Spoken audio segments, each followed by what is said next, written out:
सच साहेब, आज के दोहे से हमें क्या समझने को मिलता है। जो व्यक्ति अपने गृहस्थ धर्म का पालन करता है, न व्यवहार रखता है, उसका ही जीवन सुखदायी हो पाता है।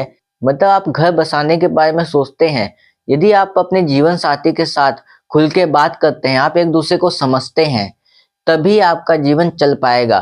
क्योंकि यदि आप एक दूसरे को समझेंगे नहीं, तो आपका जीवन भी नहीं चल पाएगा। जीवन चलाने के लिए ही हमें एक दूसरे से प्रेम होना चाहिए, एक दूसरे से अच्छी तरीके से बात करनी चाहिए और नम्र व्यवहार होना चाहिए। यदि एक गुस्सा भी कर रहा है ना, एक को शांत हो जाना चाहिए कि यार वो गुस्से में अभी उससे बात करने वाला है नहीं, ये समझना होता है। यदि जिस व्यक्ति को समझ आ जाता है, उसका ही जीवन चल पाता है अच्छी तरीके से। और मैं ये कहता हूँ, यदि आप एक दूसरे को अच्छी तरीके से समझ जाओगे तो आपका जीवन सुखदायी हो जाएगा। और आज के दोहे से बहुत सी बातें समझने को मिलेंगी, इसीलिए कृपया करके पूरा सुनना और ध्यानपूर्वक सुनना, तभी आप इस दोहे को अच्छी तरीके से समझ पाओगे। कबीर साहब जी का दोहा, जो मानुष गृहधम यूत राखे शील विचार, गुरुमुख बानी साधु संग मन वच सेवा सार। कबीर साहब जी कहते हैं, जो मनुष्य अपने गृहस्थ धर्म का पालन करता है, नम व्यवहार रखता है, साधु संतों की संगत कर उनके मधुर उपदेशों को गहन करता है और जो पूर्ण सदा से उनकी सेवा करता है, वही अपना जीवन सफल कर पाता है। कबीर साहब जी ने हमें इस दोहे में क्या समझाया है। जो व्यक्ति अपने गृहस्थ धर्म का पालन करता है, नम व्यवहार रखता है, जो व्यक्ति घर गृहस्थी में रहता है और अपने संबंधियों के साथ प्रेम पूर्वक रहता है, तो वो परिवार स्वर्ग बन जाता है। यदि परिवार में प्रेम की भावना ना हो तो छल कपट लोभ लालच, तो परिवार नरक बन जाता है। क्योंकि उस परिवार का विनाश होना भी यही कारण होता है। लोग अलग क्यों हो जाते हैं? अलग इसीलिए हो जाते हैं क्योंकि उन्हें पता लग जाता है कि आपके अंदर उनके लिए प्रेम नहीं है, तभी वो दूर हो जाते हैं। यदि उनके अंदर आपके लिए प्रेम होगा तो वो दूर होंगे ही नहीं। दूर तभी होते हैं जब उनके अंदर से प्रेम खत्म हो जाता है, तभी सभी दूर हो जाते हैं। इसलिए अगर प्रेम की भावना है आपके अंदर, तो आपका जीवन सुखदायी रहेगा। यदि प्रेम की भावना ही खत्म, तो जीवन कष्टों से भरा रहेगा, क्योंकि आपसे प्रेम करने वाला नहीं, आपसे कोई अच्छी तरीके से बात करने वाला नहीं है, तो आपसे वो प्रेम तो खत्म ही हो गया। इसीलिए हमें अपने जीवन में एक ऐसे व्यक्ति से प्रेम करना चाहिए जो आपको समझे अच्छी तरीके से, जो आपकी आदतों को समझे, आपकी हर चीज को समझे। ऐसे इंसान से ही हमें प्रेम करना चाहिए। यदि आपका जीवन साथी आपसे प्रेम करता है, आप उससे प्रेम करते हो, तो आपका जीवन बहुत सुखदायी हो जाएगा। क्योंकि यदि आपके अंदर प्रेम नहीं है, एक दूसरे को आप समझ ही नहीं पा रहे हो, तो आप कैसे अपने जीवन में चल पाओगे? क्योंकि आप एक दूसरे के दुखों को नहीं समझ पा रहे, उसको क्या जरूरत है ये नहीं समझ पाए, तो परिवार का निर्माण कैसे हो पाएगा? नहीं हो पाएगा। यदि आपका कोई जीवन साथी है, आप शादी करना चाहते हो, तो एक दूसरे को एक बार समझिए अच्छी तरीके से, क्योंकि समझे बिना वो शादी चलेगी नहीं ज्यादा समय तक का। जीवन साथी का साथ होना भी बहुत जरूरी होता है, क्योंकि जब जीवन साथी का साथ मिलता है ना, तो जीवन में हम कुछ भी कर सकते हैं। वो हर परिस्थिति में हमारा साथ दे, हर दुखों में साथ दे और हम उसका भी साथ दें हर परिस्थिति में, तो जीवन का जीने में मजा ही कुछ और हो जाता है। अच्छा लगता है कि हाँ यार, कोई हमें समझने वाला है, हमसे कोई प्रेम करने वाला है। यही तो जीवन होता है। जीवन जीने का आधार यही है कि हम एक दूसरे से प्रेम करें। हमारे माता पिता होते हैं, उनसे हम प्रेम कर सकते हैं, क्योंकि यदि आप उनको नहीं समझोगे तो उन्होंने ही तो आपको जन्म दिया है। वो हमारा परिवार है एक, और वही हमारी जड़ है। इसीलिए अपने परिवार में प्रेम होना चाहिए। और कहते हैं, परिवार पेड़ की शाखाओं की तरह होता है, जो हर दिशा में अलग अलग जाते हैं, परंतु जड़ तो एक ही रहती है। और जड़ तब खत्म होती है जब परिवार में प्रेम की भावना खत्म हो जाती है। यदि एक दूसरे से प्रेम ही ना हो तो जीवन कैसे चल पाएगा? हमारे जीवन में भाई बहन माता पिता ये सब होते हैं, और ये सब यदि एक साथ रहें तो कितना अच्छा हो। परंतु ऐसा हो नहीं पाता है आज के समय में, क्योंकि कहीं ना कहीं लोगों के अंदर लोभ लालच क्रोध ईर्षा ये सब आ चुके हैं, जिसके कारण मनुष्य अपने गृहस्थ धर्म का पालन करता है, तब भी उसे दुख तकलीफ रहती है। परंतु जिसका परिवार प्रेम पूर्वक रहता है, वो परिवार स्वर्ग बन जाता है। परिवार में प्रेम ही ना हो तो वो नरक बन जाता है। यही आपको समझना है। यदि आप परिवार में रहते हो, घर गृहस्थी का पालन करते हो, तो आपको नम्र व्यवहार रखना चाहिए।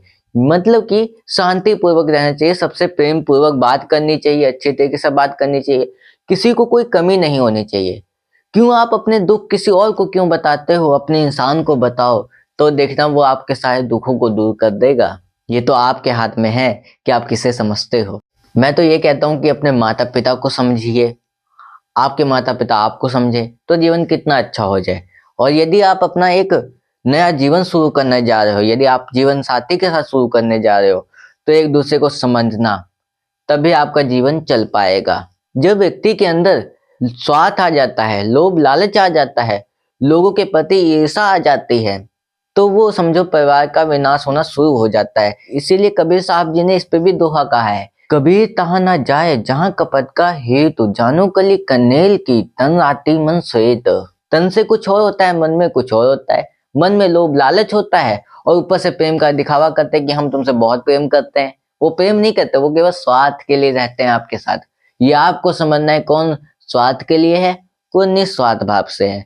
यदि आपसे प्रेम करता है तो वो निस्वार्थ भाव से रहेगा, उसे आपसे कुछ नहीं चाहिए, आपका प्रेम चाहिए उसको, बस यही सत्य है। और ये आपको समझना चाहिए अपने जीवन में। साधु संतों की संगत कर उनके मधुर उपदेशों को गहन करते हैं। मतलब जो व्यक्ति साधु संतों की संगत में जाते हैं और उनके मधुर मधुर उपदेशों को गहन करते हैं, उनका ही जीवन सफल हो पाता है। क्योंकि यदि परिवार अच्छी तरीके से चलता है, सब कुछ अच्छा हो रहा है, तो आप गुरु बना लीजिए। क्योंकि गुरु के बिना आपको कुछ नहीं प्राप्त हो सकता। कहते हैं गुरु बिन माला फेरत, गुरु बिन देता दान, गुरु बिन सब निष्फल गया, पूछो वेद पुराण। वेदों और पुराणों में भी यही लिखा है, यदि आप गुरु नहीं बनाते तो आपको सुख शांति नहीं मिलेगी, आपको कुछ नहीं प्राप्त होगा। क्योंकि यदि आपको जन्म मृत्यु से पार होना है तो आपको गुरु बनाना होगा। गुरु के बिना कुछ नहीं प्राप्त होता। और जो गुरु की शरण में रहता है उसे कभी कोई कष्ट नहीं होता, कोई दुख नहीं आता, हर परिस्थिति का सामना कर लेता है, क्योंकि उसे पता होता है क्या सत्य है क्या असत्य है, किस तरीके से हमें अपने जीवन में चलना है, किस तरीके से नहीं चलना है। कहते हैं गुरु को सिर पर राखिए, चलिए आज्ञा माही, कह कबीरता दास को तीनों लोक भय नाही। इस दास को तीनों लोक में किसी का भय नहीं है, क्योंकि जब ईश्वर का हाथ हो तो किसका भय, किसी चीज का नहीं। आपको सत्य मार्ग पे चलने की प्रेरणा मिलेगी, अपने अंदर सद्गुणों की वृद्धि बढ़ेगी, दुर्गुणों को आप त्याग दोगे। दुर्गुण वो होते हैं जो व्यक्ति पाप करता है, अधर्म करता है, छल करता है, कपट करता है, यही सब पाप होता है। इन्हीं के द्वारा तो हमें पाप लगता है, और किसके द्वारा लगता है, नहीं लगता। तो इसलिए इन बातों को समझिए और आगे बढ़ने का प्रयास कीजिए। और इस संसार में गुरु तो काफी हैं, और आप ये सोचोगे कि हम गुरु कैसा बनाएं, ये तो आपके दिमाग में आता ही है। तो आपको गुरु ऐसा बनाना चाहिए जो आपको सत्य का ज्ञान दे, ये नहीं आपको इस संसार के ब्रह्म जाल में फंसाता रहे। क्योंकि इस संसार में बहुत सी चीजें ऐसी हैं जो हमें लुभाती हैं, हमें फंसाने का प्रयास करती हैं, जिसके कारण हम इस संसार में फंस भी जाते हैं। क्योंकि फंसाने वाले होते हैं, हमें लगता है कि वो सत्य बता रहे हैं, पर हमें समझना है कि वो सत्य बता रहे हैं या असत्य बता रहे हैं। यदि वो गुरु हमें जाति पाति भेदभाव ये सब में बांधता है तो वो गुरु नहीं है। गुरु वो होते हैं जो भेदभाव को त्याग कर वो ये बताते हैं कि ईश्वर सबका एक ही है। ऐसे गुरु को आप बनाइए, तब आपका कल्याण होगा, तब आप अपने जीवन में सही मार्ग पे चल पाओगे। सही दिशा में तब चल पाता है जब उसका मार्गदर्शन सही होता है, उसे ज्ञान की प्राप्ति होती है, तब वो चल पाता है सही मार्ग पर। और मेरा ये मानना है कि सत उपदेशों को हमें गहन करना चाहिए, जो गलत बातें हैं उनको अपने अंदर लाना ही नहीं चाहिए। यदि आप साधु संतों की संगत में जा रहे हो तो उनके सत्संग को आप सुनिए, उसको सुनने के बाद जो आपको अच्छी बातें लगे उनको लीजिए। यही जीवन है, क्योंकि हमें जहां से भी ज्ञान मिले हमें प्राप्त कर लेना चाहिए, ये नहीं देखना चाहिए वो ज्ञान कौन दे रहा है। यदि आपको सही मिल रहा है तो लीजिए और अपने जीवन में आप सही दिशा की ओर चलने का प्रयास शुरू करिए। और जो पुरुष सदा से उनकी सेवा करता है वही अपना जीवन सफल कर पाता है। जो व्यक्ति अपने गुरु की या इस संसार में जो दुख तकलीफ में उसकी मदद करता है निस्वार्थ भाव से, मदद किस प्रकार करनी चाहिए, देखिए हम जब दूसरों की मदद करते हैं तो दिल में खुशी होनी चाहिए, तभी वो सेवा होती है। नहीं तो सब कुछ दिखावा होता है। इंसान दिखावा करता है कि मैं मदद कर रहा हूँ दूसरे की, पर वो मदद नहीं, अपना स्वार्थ पूरा करता है कि यार मुझे किसी प्रकार, मतलब बहुत तरीके होते हैं व्यक्ति आपका विनाश करने के लिए। आपसे प्रेम की भावना भी रख सकता है, आपको किसी भी प्रकार, मतलब कि इस संसार में बहुत से ऐसे व्यक्ति हैं जो आपसे प्रेम का दिखावा करते हैं और वो उनके अंदर कुछ और होता है। ऐसे भी लोग होते हैं, तो ऐसे लोगों से आपको सावधान रहना होगा और अपने जीवन में सत्य मार्ग की ओर चलने का प्रयास शुरू करना होगा। इस संसार में बहुत कुछ है जिसे हमें समझना है और बहुत कुछ सीखना भी है। कौन व्यक्ति अपने जीवन को सफल कर पाता है? वही व्यक्ति कर पाता है जो अपने जीवन में सत्य मार्ग की ओर चलता है। जन्म मरण के चक्र से वही पार हो पाता है जो ईश्वर की भक्ति करता है। जिसके ऊपर ईश्वर की कृपा होती है वही व्यक्ति भक्ति मार्ग पर चल पाता है, वही अपने अंदर ज्ञान की प्राप्ति कर पाता है। हमारे अंदर ही ईश्वर का वास होता है। जो व्यक्ति ये समझ जाता है वही पार हो पाता है। मुंह को कहाँ ढूंढे रे बंदे, मैं तो तेरे पास में, ना तीरथ में ना मूरत में ना एकांत निवास में, मैं तो हूँ तेरे विश्वास में। आप कहाँ बाहर ढूंढ रहे हो ईश्वर को, ईश्वर तो आपके अंदर ही बैठे हैं। और वो ये कह रहे हैं कि देखते हैं क्या करता है अपने जीवन में, क्या कर रहा है अपने कर्मों के साथ, क्योंकि कर्मों का फल ही तो भोगना होता है व्यक्ति को। ईश्वर तब लिखते हैं जब आप कर्म करते हैं, कर्मों के अनुसार ही विधाता आपका भाग्य लिखते हैं। आपका, आपको क्या प्राप्त होना है क्या प्राप्त नहीं होना है ये आपके कर्म ही तय करते हैं। इसलिए कर्म अच्छे होने चाहिए। यदि अच्छे कर्म नहीं होंगे तो आपका विनाश ही होगा। आप दुख तकलीफ कष्ट विपत्तियों का सामना ही करते रहेंगे।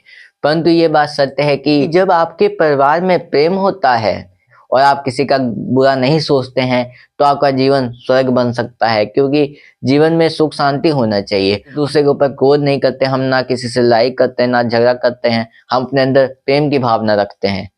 जो भक्त होता है एक, वही ऐसा कर सकता है। यदि सच्चा भक्त हो तो कर सकता है।